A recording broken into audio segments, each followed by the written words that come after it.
Hello students, now let us start the lesson number 7, energy flow in an ecosystem.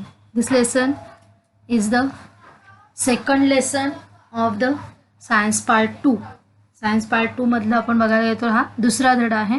आपण पहिला classification of plants बघितला. आता आपण energy flow in an ecosystem पाहूया. त्याच्यामध्ये पहिलंच आपल्याला दिलेलं आहे ecosystem.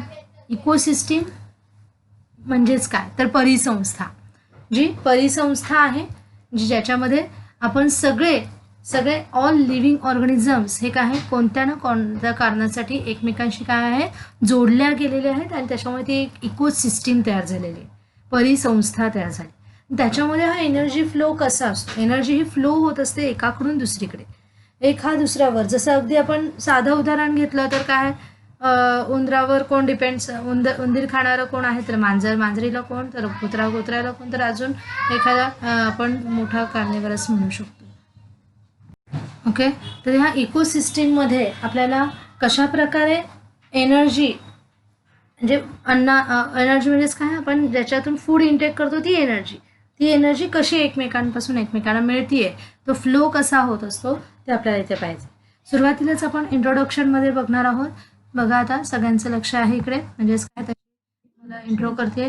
Me already learn the classification of living organism आपण स्वतः केलेलं आहे. All organisms need the energy for their survival and they get this energy through the food. प्रत्येक ऑर्गॅनिझमला एनर्जीची आवश्यकता आहे, त्याच्याशिवाय तो काय कुठलंही काम करू शकणार नाही. फॉर देअर सर्वायवल, तो जिवंत राहण्यासाठी त्याला एनर्जीची आवश्यकता आहे असं म्हटलं तरी वावगं ठरणार नाही आहे. And they get this energy through the food. त्यांच्या अन्न खाण्याच्या पद्धती त्यांचे काय व्हेज असतील नॉनव्हेज असतील. In nature energy in the form of the food is transferred from one level to another. आणि आपण या निसर्गामध्ये बघत असतो की हे जे फूड ट्रान्सफॉर्म होत असतं ते एका लेवलकडून दुसऱ्या लेवलकडे जात असतं. मग फूड ट्रान्सफॉर्म होते म्हणजेच काय एनर्जी ट्रान्सफॉर्म होत असते. These levels are called as a trophic level. आणि ह्या लेवललाच आपण काय म्हणणार आहोत ट्रॉपिक लेवल. जसं इथे आपण एक्झाम्पल बघतोय, बकरी काय आहे इथं गवत चारा वगैरे असं खात असते. पण मोठे आपण जर बघायला गेलो प्रेडिटर्सचं ते काय आहे, जर त्या बकरीला काय वाघ काय आहे बकरीला खायला बघतो, टायगर काय बकरीला गोटला खायला बघत असतो. तर त्याचं अन्न आहे म्हणून तो त्याच्यावर डिपेंड्स आहे. ओके, त्याच्यामुळे तो त्याला खाणार आहे. आपल्याला प्रत्येक नेचरमध्ये असंच आपण एकमेकांवर डिपेंड्स असलेलं आपल्याला दिसून येतं. मग तसंच ऑटोट्रॉप्स जे असतात की जे काय आहे स्वतःचं ना स्वतः तयार करतात, त्याला आपण मराठीमध्ये स्वयंपोषी असंही म्हणतो. Some living organisms are able to produce the food molecules themselves by the harnessing the energy in sunlight through the photosynthesis. काही लिव्हिंग ऑर्गॅनिझम्स हे able to produce the food molecules, त्यांच्यामध्ये ॲबिलिटी असते फूड मॉलिक्युल प्रोड्यूस करण्याची स्वतःच्या शरीरामध्ये. By harnessing the energy in the sunlight. काय harnessing absorb करून घेणे सनलाईटकडून एनर्जी जी आहे सनलाईटमधली सोलर एनर्जी ती ते ॲब्झॉर्ब करून घेतात थ्रू द फोटोसिंथेसिस या प्रोसेसमार्फत. They use some of this food molecules to satisfy their own energy requirement. आणि त्याच वेळेस ते स्वतःमधले सुद्धा काही बॉडी मॉलिक्युल्स त्याच्यामध्ये क्लोरोफिलसारखे यूज करतात आणि त्यांची काय एनर्जी रिक्वायरमेंट फुलफिल करतात. The other food molecules remain stored in their bodies. त्यांच्यामध्ये बाकीचे अदर फूड मॉलिक्युल्स हे रिमेन स्टोअर असतात. Such organisms are called as autotrophs or the self feeders. म्हणजेच काही फोटोसिंथेसिस मार्फत त्यांच्यामध्ये एनर्जी येते, तर काही आपण म्हणू शकतो खाली जमिनीतून मिनरल्समधून जे आपण वॉटर मिनरल्स खत पाणी त्याला जे काही देणार आहोत त्याच्यामधून त्याला काय आहे ते एनर्जी मिळणार आहे. ते स्टोअर्ड फॉर्ममध्ये त्या बॉडीमध्ये ते स्टोअर ठेवतात आणि त्याच्यामधून त्यांचं काय आहे डेव्हलपमेंट बॉडी डेव्हलपमेंट ही होत असते. ओके, मग तसंच आपण बघायला गेलो जसं प्लॅन्ट्समध्ये सनलाईटमधून काय आहे ते एनर्जी घेत असताना आपल्याला दिसून येते ऑक्सिजन ते बाहेर टाकतात, कार्बन डायऑक्साईड आतमध्ये घेत असतात आणि त्याप्रमाणे खाली सुद्धा वॉटर आणि मिनरल्स त्याला मिळतात आणि ती काय आहे एनर्जी फॉर्ममध्ये त्याच्यामध्ये स्टोअर फॉर्ममध्ये असते. आणि सच ऑर्गॅनिझम्सला काय म्हणायचे ऑटोट्रॉप्स किंवा सेल्फ फीडर्स स्वतः काय. All green plants are the म्हणजे सगळ्या प्रकारचे जे ग्रीन प्लांट्स आहेत ते ऑटोट्रॉप्स आहेत. हेटरोट्रॉप्स कोण आहेत organisms that can't make their own food and must feed on the other organisms for energy and nutrients are called as the autotrophs. मग काय बघा हेटरोट्रॉप्स म्हणजे काय आहेत की जे स्वतःचं अन्न स्वतःच्या शरीरामध्ये तयार करू शकत नाही, ते दुसऱ्यांवर अवलंबून असतात. आपण सुद्धा हेटरोट्रॉप्स आहेत, बरोबर आहे. आपण अन्न स्वतः अन्न, हा आपण उन्हात बसलो की आपल्याला सगळी एनर्जी मिळते, आपण म्हणतो ठीक आहे सनलाईट एनर्जी मिळते, पण त्याने काय आपलं पोट भरणार आहे का? तर नाही. आपल्याला जेवण खाणं करण्यासाठी आपल्याला फ्रूट्सवर, नंतर भाज्यांवर आपल्याला डिपेंड्स राहायलाच लागणार. व्हेजिटेबल्स, फ्रूट्स, अन्न, वरण भात, भाजी चपाती हे जोपर्यंत खात नाही तोपर्यंत आपल्या पोटाची भूक ही भागणार नाही आहे. ओके, म्हणजे म्हणणार दे इथं आपण बघितलं they are the consumers of the living organism. त्याच्यामुळे हे आपण लिव्हिंग ऑर्गॅनिझमचे हेटरोट्रॉप्स हे कन्झ्युमर आहेत, कन्झ्युम करतात, दुसऱ्यांवर डिपेंड्स आहेत. Consumers have the following level. पुन्हा कन्झ्युमरमध्ये आपल्याला अनेक लेवल्स दिसतात. Organisms that feed directly upon the heterotrophs are called as a primary of the first level consumer. म्हणजे आता हे प्लांट्स आहेत आणि प्लांट्सला खाणारे मात्र जसं आपण हे काय आहे फुलपाखरू किंवा एखादा किडा त्याच्यातलं काय खातोय, किंवा आपण एखादं फळ आहे, भाजी आहे आणि ती आपण खातो, तर आपण काय झाले प्रायमरी कन्झ्युमर आपण म्हणू शकतोय, प्रायमरी कन्झ्युमर आपण होऊ शकतो. किंवा काय आहे छोटे छोटे प्राणी आहेत, मग तिथं किडा किंवा एखादा काय म्हणू शकतो आपण बकरी वगैरे, हे जे शाकाहारी आपण म्हणणार ते जे जसे असं झाडपाल्यांवरच आहे, जिराफ वगैरे सारखे हरिण जे आहे ते काय झाडपाला किंवा गवत वगैरे चारा हेच खात आहेत, त्यांना काय आपण म्हणू शकणार आहोत तर हर्बीवरस किंवा प्रायमरी कन्झ्युमर आपण त्याला म्हणणार. हर्बीवरस पण म्हणतात किंवा प्रायमरी कन्झ्युमर असं म्हणतात. They are commonly called as the herbivores. Examples of this consumers are the grasshopper, seed eating birds, elephants, fruit bats etcetera. आता आपण बघूया खाणारे पुन्हा असतात त्यांना आपण काय म्हणणार आहोत सेकंडरी. प्रायमरी म्हणजे प्रथम पहिला कन्झ्युमर, आणि आता यांच्यावर पण म्हणजे ते प्लांट्सला वगैरे पण खातात किंवा हर्बीवर्स जे आहेत खाणारे म्हणजे ते बर्ड्स असतील काही त्यांना पण खाणारे कोणी, ग्रासहॉपरला खाणारा सुद्धा कोणी ना कोणीतरी असतो, त्याला आपण सेकंडरी कन्झ्युमर म्हणू. म्हणजे जसं इथे दिलेलं आहे इथे आपण रॅट दाखवलं आहे. Consumers organisms that feed upon the primary consumers are called as the secondary or the second level consumers. They are commonly known as the carnivore. Frogs, owls, foxes हे जे काय आहे फ्रॉग वगैरे पण सुद्धा कन्झ्युमर सेकंडरी कन्झ्युमरमध्ये येतात, की जे काही प्राण्यांना सुद्धा ते कीटकांना किड्यांना वगैरे खात असतात, त्यांना सेकंडरी कन्झ्युमर म्हणतात. तसंच आपण बघायला गेलं तर अजून तिसऱ्या ह्याच्यात आपण बघायला गेलं तर टेरिटरी कन्झ्युमर्स किंवा कॉन्टेमरी कन्झ्युमर्स, त्याला आपण अपेक्स कॉर्निवर सुद्धा म्हणू शकतोय, कॉर्निवर किंवा अपेक्स कॉर्निवर.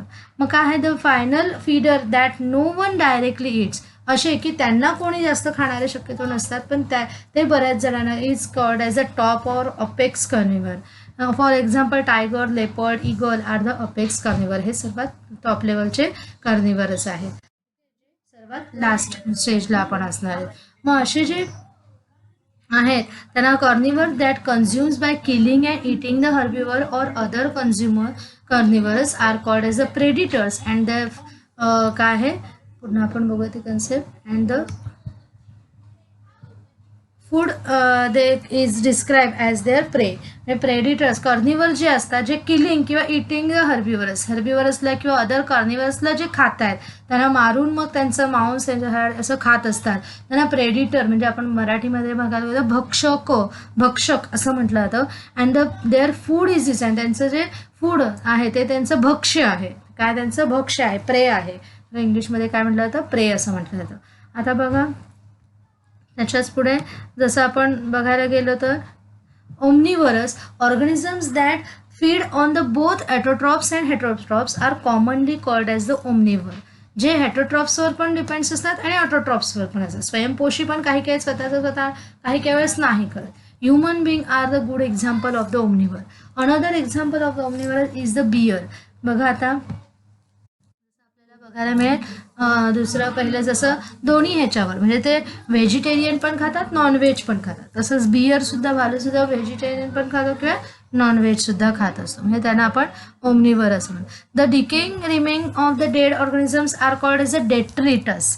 जे डिके असतं एखादं खराब झालेला जो असतो त्याच्यावर म्हणजे नाशवंत जो असतो पदार्थ नाश झाला डेड झालेला आणि त्याच्यावर मग जे बसतात त्यांना डेट्रिटस म्हणतात.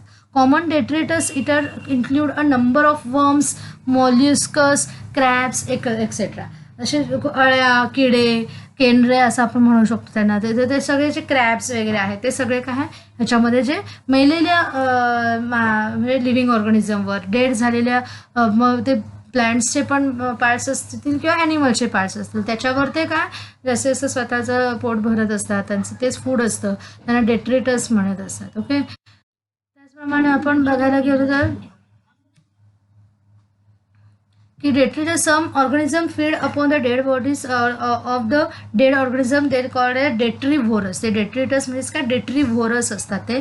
They are referred to as the scavengers. Termites, crows, vultures and pigs are called the common scavengers असंही त्यांना म्हटलं जातं. काय म्हटलं त्यांना detrivorous किंवा scavengers असंही त्यांना म्हटलं जातं. बघा अशा अळ्या किंवा कावळा वगैरे पण बघा अशा मांसावर वगैरे असं डेड ॲनिमल्सवर त्याच्यावर डिपेंड्स असतो. रूड वगैरे आपण बघायला गेलो तर म्हणजे त्यांना काय स्कॅव्हेंजर्स असं व्हल्चर जे आहे त्यांना ते त्याच्यामध्ये आपल्याला दिसून येतील स्कॅव्हेंजर्समध्ये. ओके, आणखी आपण बघायला गेलो तर आपल्याला काय दिलेले आहेत ह्याच्या 5 primary consumer, secondary, apex or top आणि ओमनिवरस अशा आपल्याला. तर पुढची कन्सेप्ट आहे decomposers. The organisms that decomposes or break down and dead organisms and return the nutrients to the soil are called as the decomposer. Decomposer खरं तर खूप चांगलं काम करत असतात. आपण म्हणू शकतो त्याला स्वच्छतेचंच एक काम करत असतात. जेव्हा एखादा मृत व्यक्ती मरण पावतोय तेव्हा त्याच्यावर डिकम्पोजिशन त्याचं विघटन करण्याचं काम त्यांच्यामधलं जे डेड ॲनिमल्स त्याचा जे आपल्याला बघा कुठलंही एखादं प्लॅन्टचं असू दे ॲनिमल्सचं असू दे डेड झालेला कुजलेला भाग असेल आणि त्याचं काय कुजलेल्या भागाचा नाही नक्कीच काय त्याच्यामुळे सगळीकडे जंतू पसरत असतात. पण ते जंतू काय तिथं जेवढ्या राहते ते लगेच त्यांचं खाणं खातात आणि पूर्ण त्याचं पूर्ण विघटन झाल्यावर मात्र मग त्याच्या काही तिथं त्या आजूबाजूच्या ह्याला काही त्याचा त्रास होत नसतो. म्हणजेच काय ते डेड ऑर्गॅनिझमचं डिकम्पोजिशन करतात, ब्रेकडाऊन करतात. Okay, and return the nutrients to the soil. त्याच्यामुळे सॉईलमध्ये न्यूट्रियंट्स मात्र ते रिटर्न करत असतात. सॉईल जिथे जातात तिथे सॉईलमध्ये तिथे न्यूट्रियंट्स नायट्रोजनियस पदार्थ तिथे तयार करतात. They are also known as the saprophytes. For example the fungi bacteria हे काय सॅप्रोफाइट्स असं सुद्धा अशा बॅक्टेरियाजला आपल्याला म्हणता येऊ शकतं. म्हणजे असे आपण सगळ्या पाहिलेले आहेत. कोणकोणते बघितले आपण आतापर्यंत तर primary consumers, secondary consumers, apex और टॉप कन्झ्युमर्स, ओमनिवरस, डेट्रिवोरस, डिकम्पोजर्स हे सगळे आपण काय आहे एनर्जी फ्लोमध्ये जे इकोसिस्टीममध्ये असतात त्यांची आपण सिक्वेन्शियली माहिती घेतलेली आहे. आता यांच्यापासून आपल्याला काय आहे तर आपण आता नेक्स्ट कन्सेप्ट बघूया त्याच्यातलीच. That is the food chain and food web. Food chain म्हणजेच काय साखळी, अन्न साखळी किंवा वेब म्हणजेच काय जाळं. मग अन्नाचं जाळं जे आपण खातोय अन्न ते. Food chain is the link आहे एकमेकांना लिंक जोडलेली आहे. Linkage of the organism within an ecosystem in which each link feeds on the one before it. त्याच्या आधीच्या ह्याच्यावर तो काय डिपेंड असतो, त्याला तो खात असतो, फीड करतोय and so is fed by the another after it. पण तोही मात्र दुसऱ्याकडून खाल्ला जाणार आहे. ओके, तो दुसऱ्या कोणाला तरी खाणार असतो आणि तो पुन्हा दुसऱ्या कोणाकडे तरी खाणार. अगदी सोपं उदाहरण म्हणजे मांजर. हा काय आहे मांजर जी आहे ती उंदराला खाते पण मांजर ही पुन्हा कुत्र्याकडून खाल्ली जाणार आहे. म्हणजे काय आहे ते त्यांचं एकमेकांचं भक्ष्य आहे, प्रेय आहे. त्याच्यामुळे ती काय त्यांच्यामध्ये एक लिंक झाली काय उंदीर, कुत्रा आणि मांजर असं ह्याच्यासारखी जी आपल्याला दिसतात that is the food chain आपण त्याला म्हणू शकतो. आपण बऱ्याच वेळेस आपल्या आजूबाजूला पाहत असतो एकमेकांवर डिपेंड्स राहणारे. जसं इथे आपण बघायला गेलो तर ही एक फूड चेन आहे. That is the primary producer आपण म्हणू शकतो. प्रायमरी कन्झ्युमर्स आहेत, सेकंडरी कन्झ्युमर, टेरिटरी कन्झ्युमर, कॉन्ट्रॅटरी काय आहे कन्झ्युमर्स किंवा अपेक्स कार्निवरस असं आपण त्यांना म्हणू शकतो. In which each link feeds on the one before it and is may be fed by the another after it. Okay, मग त्या अशा असतात त्या सगळ्या साखळ्या, अन्न साखळ्या असतात. असं आपल्याला पुस्तकात सुद्धा एक एक्झाम्पल दिलेलं आहे त्यासारखं त्यांना आपल्या नावं देऊन ठेवलं त्याचे. जसं आपण इथे एक एक्झाम्पल बघतो. It is really happen that the only the first link is in the chain is produced. बघा आता थोडंसं आपण ते मगाचंच एक्झाम्पल बघूया. बघा only the first link in the chain is the producer and all the rest are the consumer. फक्त पहिला producer असून सगळे काय आहे त्याचे कन्झ्युमर असतात. It is rarely happen that and organisms eat or is eaten by the only one other kind of the. असं rarely happen होतं पण की एक ॲनिमल हा एकाकडूनच खाल्ला जाईल असं अगदी रेअरली होतं, कारण तो बऱ्याच जणांकडून खाल्ला जाऊ शकतो. It is eaten by the food. So the food chain is the nature are complex. Food चेनचं नेचर काय आहे थोडंसं कॉम्प्लेक्स आहे. It is more commonly seen that the organism may feed on several different organism and in turn be fed upon by the several different organisms. बघा काही काही असं अगदी जास्तीत जास्त आपल्याला कॉमनली काय दिसून येतं, एक हा बऱ्याच जणांकडून खाल्ला जातो. बघा आता जसं आपण ग्रास बघितला, हा जरा प्रोड्युसर आहे. प्रोड्युसरला काय आहे, आपण रॅट्स पण आपण म्हणतोय, ससा पण खातोय, कॉक्रोच पण खातोय, हे तिघं पण त्याच्यावर डिपेंड्स आहे. पण त्यांना पण बघा आता रॅट मग बघायला गेले तर तो पुन्हा काय दोघं जण त्याला खाऊ शकतात, बरोबर आहे. हे दोघं जण स्नेक आणि हा पण. त्याचप्रमाणे आपण कॉक्रोच बघायला गेलं तर काय स्नेककडून खाल्ला जाईल, पुन्हा स्नेक जो आहे तो दोघांकडून इथे खाल्ला जाईल, म्हणजेच पुन्हा हा काय ह्याच्याकडून खाल्ला जाईल. म्हणजेच काय इथे काय आहे कॉम्प्लेक्सिटी त्याच्यामध्ये वाढत गेली आहे आणि त्याच्या पुरतूनच तयार झालेलं आहे काय फूड वेब आपल्याला तयार झालेलं दिसून येतं. ओके, कोणती आहे food web. It is the त्याच्यामुळे आपल्याला एकच हा बऱ्याच जणांकडून. अजून एक हे एक्झाम्पल आपण बघायला गेलं ते अळी खाते. अळीला पुन्हा काय आहे उंदीर खाते. उंदराला पुन्हा हे काय आहे गरुड किंवा औल वगैरे खात असतात. म्हणजे पुन्हा हा कॉक्रोचला पुन्हा पक्षी वगैरे काय खातात, बरोबर आहे. इथे मग हा टोळ वगैरे त्याला खात असतो. अळी झालेली आहे. इथे पुन्हा छोटे छोटे किडे वगैरे असं आपण म्हणू शकतो.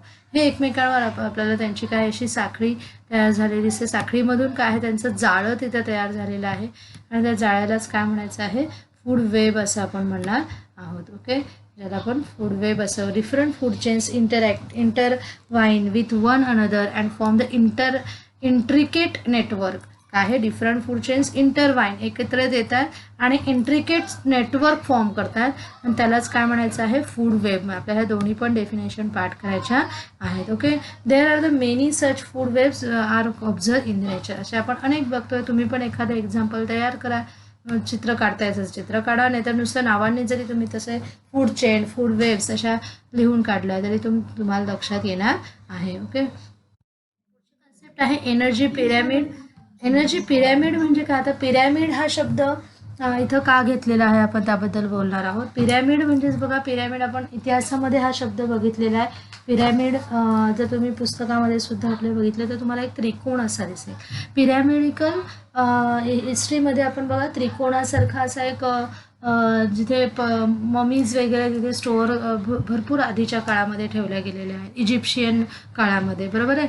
मग त्यावेळेसचे तर फक्त आपल्याला त्याचं आकार जो आहे तो आपण त्या आकाराचा इथं वापर करणार आहोत म्हणून पिरॅमिड हा शब्द दिला. बाकी त्या पिरॅमिडशी इथं काही दुसरं घेणं देणं नाही, फक्त त्या आकाराशी आपण तो जो आकार आहे खालून वर असा त्रिकोणासारखा आकार त्या आकाराचा आपण इथे वापर करणार आहोत. Each level in the food chain is called as the trophic level or the feeding level. Trophic levels are the feeding position in a food chain. बघा जर आपण इच लेवल बघायला गेलो तर काय आहे ती ट्रॉपिक लेवल एकावर एक अशी डिपेंड्स असताना दिसून येईल. म्हणजेच काय आहे आपण म्हणू शकतो की इच लेवल प्रत्येक लेवलला काय ट्रॉपिक लेवल असं आपण म्हणणार आहोत. आणि ट्रॉपिक लेवल म्हणजेच काय are feeding position in the food chain. Trophic level म्हणजे काय डेफिनेशन काय फीडिंग पोझिशन काय आहे त्याची त्या फूड चेनशी. All producers are in the ecosystem form the first trophic level. जे प्रोड्युसर्स आहेत गवत झाडपाला सगळे फ्रूट्स हे सगळे काय फर्स्ट ट्रॉपिक लेवल आहे. The herbivorous form the second. Herbivore जे फक्त भाजीपाला फळांवरच डिपेंड्स आहेत ते हर्बीवरच त्यांना काय सेकंड ट्रॉपिक लेवल म्हणणार. जसं आपण मगाशी प्रायमरी कन्झ्युमर सेकंडरी कन्झ्युमर म्हटलं तसंच first trophic level second trophic level and the carnivorous form the third trophic level onwards. Okay, तसंच आपल्याला त्याची फोर्थ फिफ्थ अशी ट्रॉपिक लेवल दिसते. Organism at any trophic level do not pass on all the energy they have captured from the sun or the previous tropic level. Okay, म्हणजे आता इथे बघा आपल्याला बघायला मिळेल ग्रासकडून काय आहे एनर्जी इकडे गेलेली आहे सेकंड ट्रॉपिक लेवलकडे आणि काय पुन्हा आपण म्हणणार आहोत बघा थोडंसं आणि काय आहे त्याच्याकडून पुन्हा थर्ड ट्रॉपिक लेवल आणि नंतर हा फोर्थ ट्रॉपिक लेवल. पण ह्याच्यामध्ये आपल्याला एक गोष्ट लक्षात घ्यायची आहे की organism at any trophic level do not pass on all the energy they have captured from the sun. बघा जे फर्स्ट ट्रॉपिक लेवल जो आहे तो सनकडून एनर्जी घेतोय फोटोसिंथेसिस करत असताना सन मार्फत सनलाईट मार्फत काय स्वतःमध्ये अन्न स्टोअर करत असतो आणि ते मग त्याला जेव्हा प्रायमरी कन्झ्युमर खात आहेत किंवा आपण सेकंड ट्रॉपिक लेवलचे कन्झ्युमर हर्बीवरच त्यांना ईट करतात तेव्हा त्यांच्यामध्ये असलेली एनर्जीचा ते वापर करतात. बरं ते अन्नाच्या स्वरूपात आहे त्यांना तिथे एनर्जी मिळणार आहे. पण कम्प्लीट 100% एनर्जी त्यांच्यातली तिकडे जाते का तर नाही. काही जेवढं त्यांना काय तेवढीच जाणार पण काही एनर्जी मात्र काय आहे त्याच्यातली थोडीशी इव्हॉपरेट होऊन जाईल कुठे इकडे जाईल काही कदाचित त्यांची लेवलची पुढे पण सरकल्या जाईल म्हणजे त्यांना जी खाणार आहे त्यांच्याकडे जातील. Some energy is used up by them for carrying on their own activities such as the breathing, growing, moving. ती त्याला स्वतःला डेव्हलप करण्यासाठी स्वतःची एनर्जी ते यूज अप करतील. ग्रोईंग करण्यासाठी ब्रीदिंग करण्यासाठी मूव्हिंग करण्यासाठी. Some energy is lost as the हीटमध्ये evaporate while it is being converted from one form to the another inside the organism's body. It is only the energy left over after all these activities are carried out. It is only energy त्याच्यामध्ये थोडीशीच energy आहे ती जे left over होते आणि मग ती काय आहे स्टोअर होते in the body tissues of the organism and become available to the next आणि ती मग नेक्स्ट ट्रॉपिक लेवलला अवेलेबल होत असते. ओके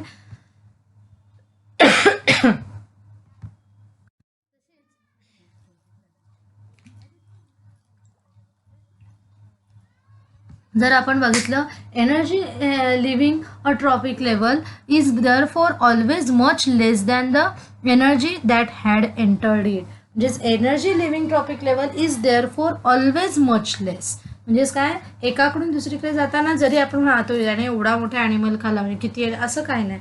त्या मोठ्या ॲनिमलचं पण स्वतःच्या त्याच्या ॲक्टिव्हिटीज करत असताना त्याने जे काही फूड इंटेक केलं त्याच्यासाठी त्याने त्याची एनर्जी खर्च केलेली असेल आणि मग उरली सुरलेली एनर्जी त्याची पुढे फॉरवर्ड झालेली असेल. That is why if the total energy trap from the sunlight by a producer and the quantities of the energy that get pass on to each trophic level thereafter is diagrammatically represented a pyramidical figure called as the energy pyramid. Okay त्याच्यामुळे त्याला डायग्रॅमॅटिकल आपण जर काढायचं बघितलं तर त्याच्यामुळे ती energy level काय आहे थोडी कमी होत जाते. म्हणून जर आपण बघायला गेलो तर प्रोड्युसरकडे ही 100% एनर्जी असते पण त्याच्या पुढे मग हर्बीवरच प्रायमरी कन्झ्युमर सेकंडरी कन्झ्युमर आपण बघायला गेलो किंवा first trophic level second trophic level third असं घ्यायला गेलं तर ती एनर्जी कमी होत जाते आणि त्याच्यामुळे त्याचा वरचा भाग